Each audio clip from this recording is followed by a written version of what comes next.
কেমন ফিতনা হবে? قال النبي صلى الله عليه وسلم بادروا بالاعمال فتنا। আমি নিজের থেকে কথা বলার চেয়ে রাসূলুল্লাহ সাল্লাল্লাহু আলাইহি ওয়াসাল্লাম হাদিসগুলো শুনাই, এটা ভালো হয় না?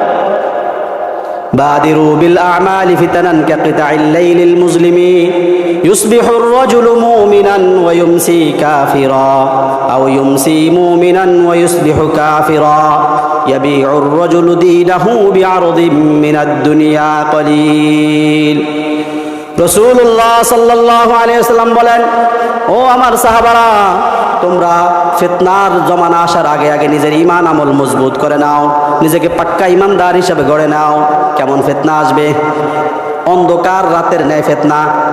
আমাবস্যার অন্ধকার রাতে যেমনে ভাবে হাত উঠালে চোখের সামনে হাত নিলেও হাত দেখা যায় না, ঠিক তেমনি ভাবে এমন অন্ধকার রাতের ন্যায় ঈমানের পরীক্ষা আসবে, ফিতনা আসবে, যে তখন কোনটা ঈমান কোনটা শিরিক পার্থক্য করা যাবে না। কিরকম কঠিন পরীক্ষা হবে? ইউসবিহুর রাজুলু মুমিনান ওয়া ইউমসি কাফিরা। একজন মানুষ সকালে ঘুম থেকে ঘর থেকে যখন বের হবে, ঘুম থেকে ওঠার পর যখন ঘর থেকে বের হবে, সে ঈমানদার থাকবে। ঘর থেকে বের হয়ে ব্যবসা প্রতিষ্ঠানে যাবে, কর্মসংস্থানে যাবে, মার্কেটে যাবে, কাজে কর্মে যাবে, বিভিন্ন লোকের সাথে কথা হবে, আড্ডা হবে।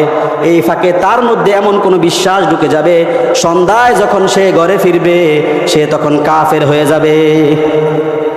আবার অনেক মানুষ সন্ধ্যায় ঘরে তো ইমানদার অবস্থায় পৌঁছবে, ইমান নিয়ে ঘরে আসার পর অ্যান্ড্রয়েড মোবাইল চালাবে সারা রাত, পর্নোগ্রাফি, বিভিন্ন ইন্ডিয়ান মুভি, ব্লু ফিল্ম দেখতে দেখতে দেখতে দেখতে এমন এক বিশ্বাস তার অন্তরে ঢুকে যাবে, হিন্দু ধর্মের প্রতি কোনো শ্রদ্ধা এসে যাবে।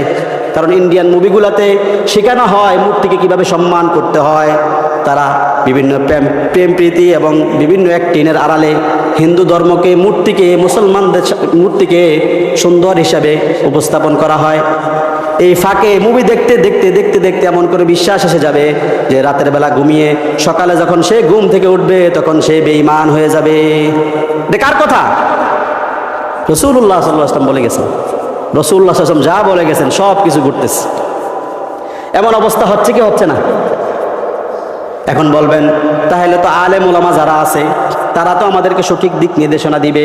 কয় না না না না, বরং আলেমের লেবাসদারি হাজারো মানুষ এমন আছে, ইয়াবিউ দীনাহু বিআরদিম মিনাদ দুনিয়া কলিল।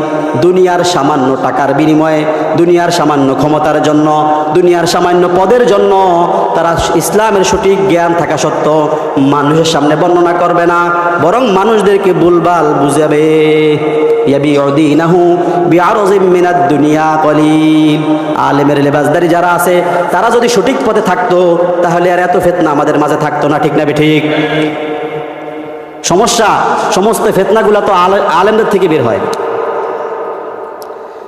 আল্লাহু আকবার।